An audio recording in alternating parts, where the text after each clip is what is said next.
And I think here too Right. is that, like, there, every situation, like, even though that this did not transpire to a true closed transaction, like, you sit back, reflect, and see, what did I like, what did I not like, what could I have done better, right? Like, and it's not better as in like you did anything wrong.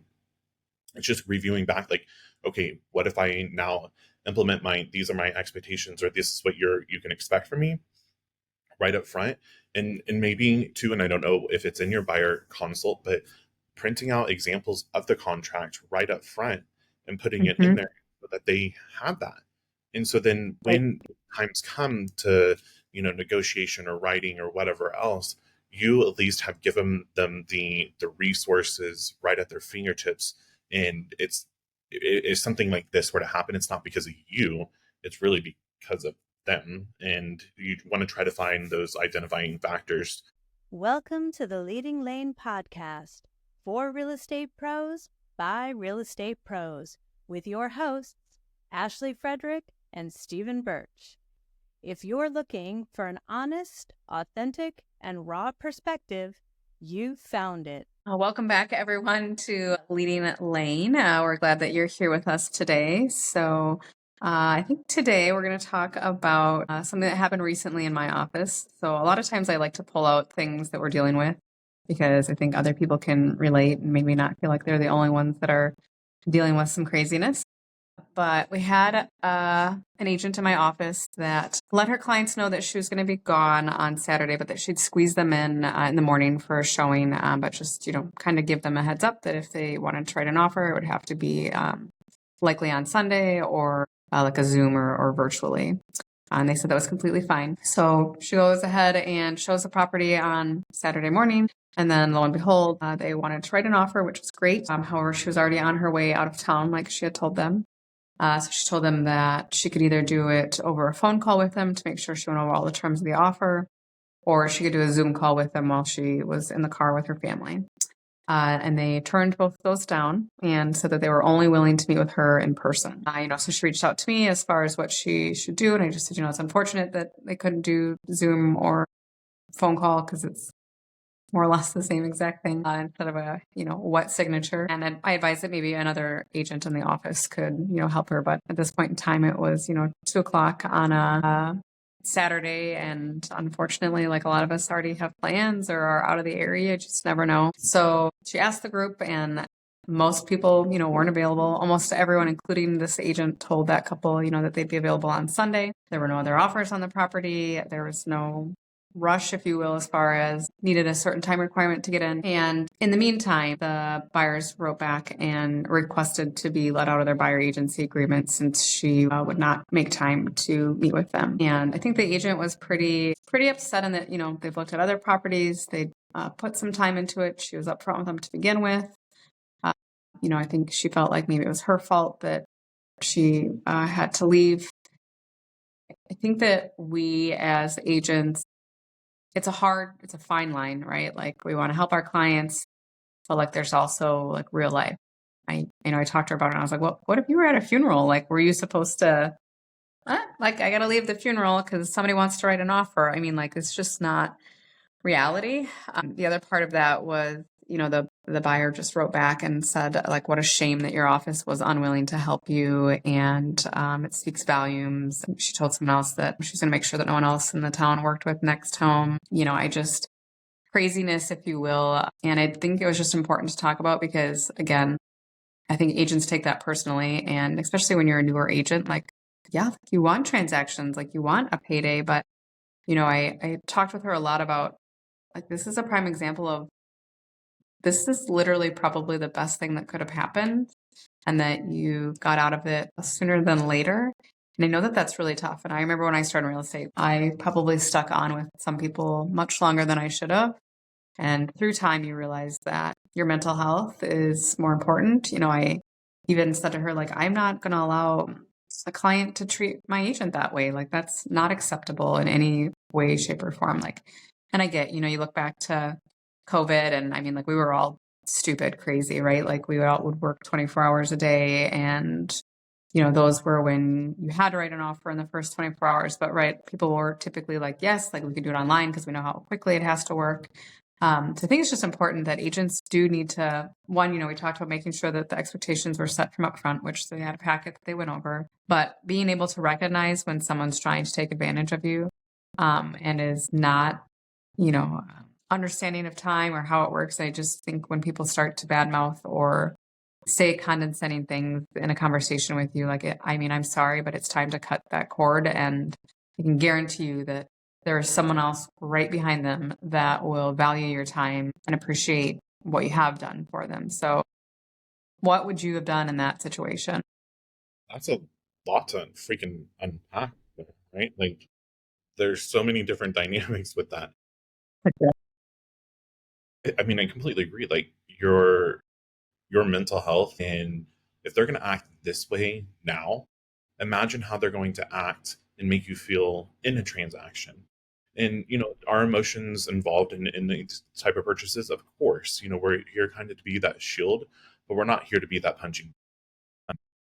And I think that it's super important to make sure that we don't run after every single thing and allow these people to make us feel this way, because I think that's where that guilt, when I first started, and I think you as well, like, you would run for everything and it doesn't matter, and then these type of people would say something, and we would bow down. And I left a family reunion on July 4th one time because somebody kind of did the same thing to me.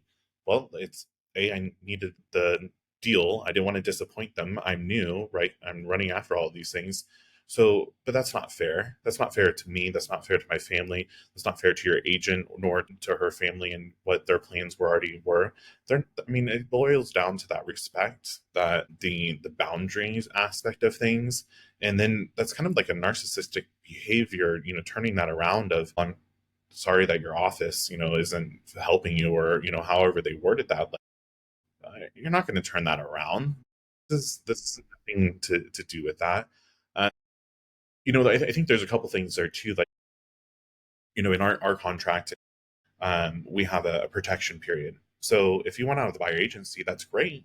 But these are the properties that I showed you. And so if you write and, successfully close on any of these properties, and typically we either have a 90 or 120-day period, then I'm entitled to my compensation. So because I did what I was supposed to be able to do. So I think that, kind of pushing back on people sometimes, like, even though that it's confrontation, and it maybe feels a little bit uncomfortable, like, because you are standing your ground, because you are showing exactly what they have already assigned and agreed to, like, sometimes they're like, oh shit, like, I can't push this, push the buttons. Kind of look at it like little kids, right? Like, they want to see how far they can push the buttons, and then as soon as they get in trouble, then they're like, whoop, that's a little bit too far. I need to back it up a little bit. So I think it's kind of that same concept.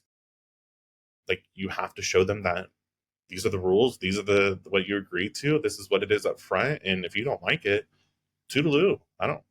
Sorry, I'm not going to run after you. So I think the other thing, to what would I do differently, or how could I position this a little bit differently? I remember writing out contracts before I even went to the property. And yeah, did I do the work up front? Like, yeah, did I get a deal every single time from that? No. But I at least had the packets back then. I had them printed out, like, and would write in the price or write in those additional terms. But even then, you can only prepare so much, because we don't know what property they're going to move forward. We don't know those types of terms and conditions that are going to be on there. But if somebody in this day and age doesn't feel that you can do, DocuSign or whatever the e-signature platform is, after you've already went through your buyer consult and went through all of the terms there and understanding and educating them, I think it was more probably a power trip than it was truly like, you're doing something wrong. She didn't do anything wrong at all. Right. Well, a lot of times, right? Like, just people's schedules don't work. So a lot of times I'll draft the whole entire offer, like how we discussed it. And then I actually send it to them as a separate email, so they don't have the ability to sign it. And then I will be like, hey, let's review everything. And then I'll call them and we'll go page by page. Like, they're looking at the same exact thing I am. And then if they say, yep, then I will put it through for them to sign, or, right, maybe there's a change that we figured out that they wanted to add or whatnot. And so, that still serves, like, you're doing the same exact thing that you're doing in person. Right. And I think that they weren't even willing to do that. right? Like, so it's not that even if your agent were to do all of that up front, like that still the point being is they weren't even willing to have that or entertain that option because they want to do it face to face in the office. That's it. And I think that that's maybe even, something I'm going to talk to her about as far as that buyer consult, right? Like as far as the expectations, maybe that wasn't addressed. And maybe that's something as a learning point that we could talk about, like, hey, there might be opportunities or situations where I can't necessarily meet you in person, but I will do the same exact thing. We'll have everything. We can talk through the phone. You can ask any questions and you can sign electronically. And I think, again, like if we can prepare people to maybe have that, if that situation were to come up, maybe they would feel better about it. This situation, I don't think it would have mattered, but I think, I told her too, like, it's just, there's always learning lessons and everything that you do, but also, again, it goes back to just, for me, it's like sometimes with some clients, I just feel it in my gut, like something's just not right. Or, there's a condescending comment and I just look at it. I'm like, nope, like I don't, that can be someone else's headache. I time, and I think they made a comment about like, we know our rights as a buyer, you have to draft this. And yeah, I mean, she's willing to, but just not under the circumstances. So I think it's just important for people to not always cave or, we talk about those boundaries and being readily available. And it's not healthy to be available at like literally every beck and call. It's, I try to think about other industries and it's not really the norm in like any other industry, like you think like even doctors, right? Like sure, they might be on call, but like they know they're on call that day. So they purposely don't make plans, so it's just, I'm sure military is, that's one whole different thing that's a never plan for that. But like just think about normal jobs and it's not common that people have to just drop what they're doing to be able to help someone. No. And you have to learn that with time, I think sometimes, right? Or it took us time to learn that, but hopefully people see and recognize that like you don't have to go through that turbulence and the headache and the suffering through that. Like now is the time to and you already made this comment, like it's setting the expectations right up front. So I think it's that self-discovery that you have to do. Like, what are your non-negotiables? Like, are you not willing to leave a funeral? Okay, put that on your non-negotiable. You're not willing to leave your family reunion? Okay, cool. Put that on there. And I know it sounds like easy, but like when that actually happens and you have those expectation talk right up front in that buyer consult, and then, they say something's, you have to drop everything right now for me, that's going to be on your non-negotiable. Or eventually, like when you learn that, I did not like that. So I'm going to put that on my non-negotiable list and I'm not going to allow that to happen, in the future. And I think here too is that like, there every situation, like even though that this did not transpire to a true closed transaction, like you sit back and reflect and see what did I like, what did I not like, what could I have done better, right? Like and it's not better as in like you did anything wrong. It's just reviewing back like, okay, what if I now implement these are my expectations, or this is what you can expect from me right up front. And maybe too, and I don't know if it's in your buyer consult, but printing out examples of the contract right up front and putting it in there so that they have that. And so then when times come to, negotiation or writing or whatever else, you at least have given them the resources right at their fingertips. And it's if something like this were to happen, it's not because of you, it's really because of them. And you want to try to find those identifying factors as early on in the relationship as you possibly can. And I think as you learn to work with people and you can, feel those senses and that intuition, I really think that you get better as you evolve. And I think that's when also you can slam dunk your buyer agency, your buyer consult. It's super freaking easy and you're going to start identifying your ideal customer pretty freaking quickly. And I think the more that you can clarify and identify those types of things is really when the universe, the energy, those type of people start flocking to you. Right. So The I other think thing I thought about too was, it's hard because real estate can change on a dime, right? Like there can be a price reduction one day and then someone wants to see it the next day. The only other thought is that, maybe if, even though there wasn't necessarily planned for anything going on that weekend, like maybe if that agent knew that they were going to be gone, to ahead of the time talk to somebody about like, hey, I have a couple buyers that are looking, I'm going to be gone on this day, so that potentially it could have been planned differently as far as someone being available, right? But that's hard because we've had this plan. We all know, like, not, I mean, like, there can be nothing going on in real estate, and then all of a sudden, like, 7 Everything. listings come on Friday, right? And so, like, of course, you wouldn't have made any plans because there was no listings available at that time. So I think that that's hard. But I think we also just, again, like, we just have to remember that it's just not always going to work out how we had it planned, and that doesn't mean you did anything wrong or that you're not a good human. It just, in the big picture, I just feel it wasn't meant to be. Yeah. So yesterday we had a situation in our office. The our agent, I was actually here listening to the conversation, overhearing some of the conversation. She was going over, buyer agency and talking about the changes ever since the NAR lawsuit in August, and, all of these different things. And she set up the appointment the next day, and the next morning she went to the property and they met her there, and she pulled out the buyer agency, the touring agreement, and this buyer threw an ever living fit. He was like, I don't like this. I don't like it at all. Blah, blah, blah. I don't want to sign. And she was like, we went over this on the phone, blah, blah, blah. And she really explained, she's great at explaining all of the what's going to happen in the transaction. And then he goes, well, the last agent that showed me a house yesterday didn't require me to sign anything. And she's like, whoa, whoa, whoa. I asked you yesterday if you're working with another agent, and you said no. And that's illegal. Like, they can't just go out showing you all these properties without either a touring agreement or the buyer agency agreement or some whatever it is within your market. And he was like, nope, this is completely ridiculous, blah, blah, blah. Eventually he signed because she was like, let's just make it for today for this property only. So Yeah. when she got back to brought back here to the office, she was heated up a little bit. And I was like, look, is there anything that you could have done differently? And, she's like, no, I explained everything. I did all of this. And I said, I'm not saying that you did anything wrong. But is there just anything that you could have done differently to maybe prevent this from happening, showing up, and then this happening? And finally, she came to like, well, I could have sent the touring agreement or the buyer agency the night before and made him sign it before we even scheduled or before we even went. I said, exactly. Like, you just now wasted your time this morning. Yes, it's only 30, 45 minutes, but here you are. Now, here's your energy that you are all worked up over all of this. And, it's tough because sometimes we pay for leads. And yes, we want to meet the people in person, but we could have had the buyers come in and do a buyer consult in person. There's so many different other things that we could have just tweaked a little bit to save your time and energy and effort. And at the end of the day, I asked her, I was like, is this the type of person you truly want to be able to help? And she's like, no, not at all. Not the way that he was acting. And I said, imagine if you were in the negotiations for inspections or something were to happen after they close. Like, who are they going to lash out at? It's you.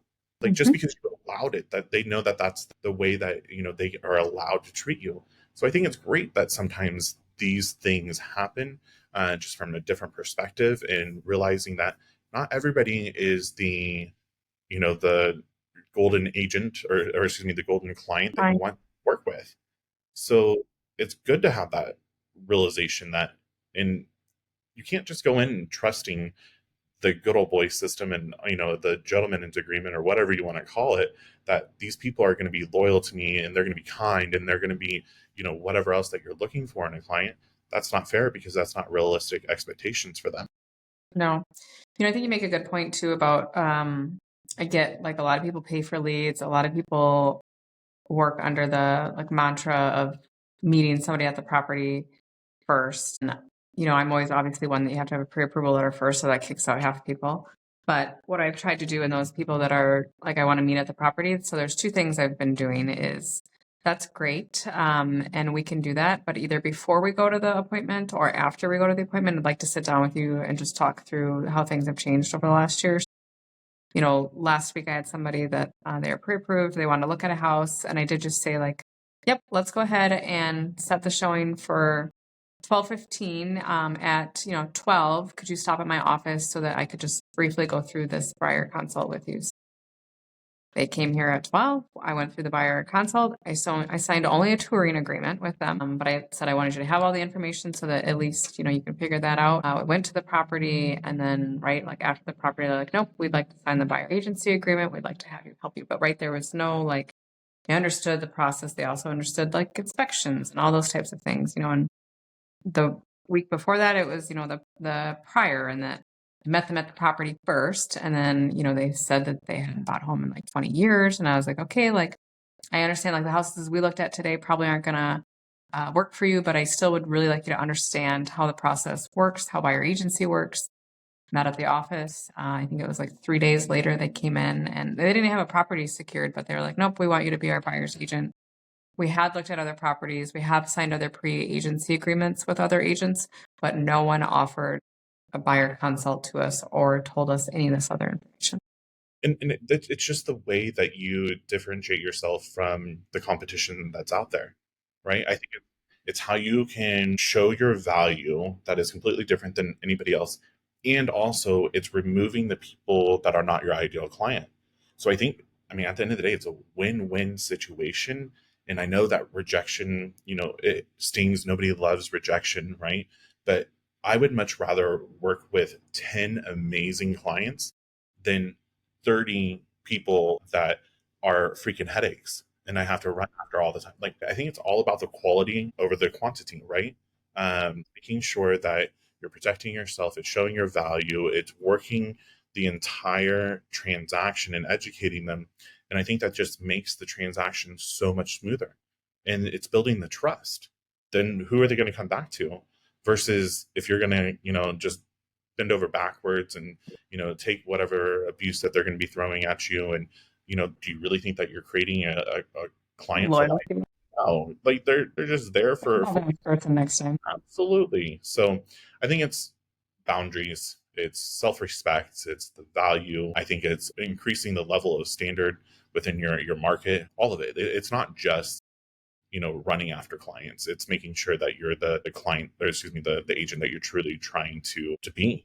And I think it's interesting too, if you think about it, we talk a lot about like that, our motto is like humans over houses, right? So like that's for us personally, but in the same sense, there's no reason why we can't swap that. And that as far as the other side too, like it's human as we as an agent over houses. So like if people are not going to be humanly kind to you over these transactions, like that's not the route we're looking to go, because again, like it's just going to typically lead to more problems down the road. And those are just the ones where, you open yourself up to more issues and more stress, and you start to hate real estate and you wonder what you're doing wrong, when in all reality, it was just a bad apple. Yeah.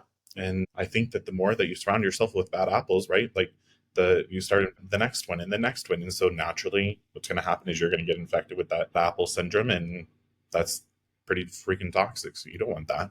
So I think this is a great topic of just how it evolves from, yes, me feeling or the agent feeling the pressure from somebody, but to really truly always going back to that self-value and the self-respect. And then how, as long as you are practicing what you're preaching and preparing and having those hard expectation conversations right up front and clarifying everything, how things can be so much easier in life. So good combo. I agree. So if you have any other topics or you would like to be a guest on our podcast, please reach out to us. We love hearing from you guys. So we'll tune in next time and talk to you then. If you've enjoyed today's episode, please like, subscribe, and share with others. Stay connected for more genuine insights and strategies to boost your real estate career on Facebook, or check out our website. We'll see you next time.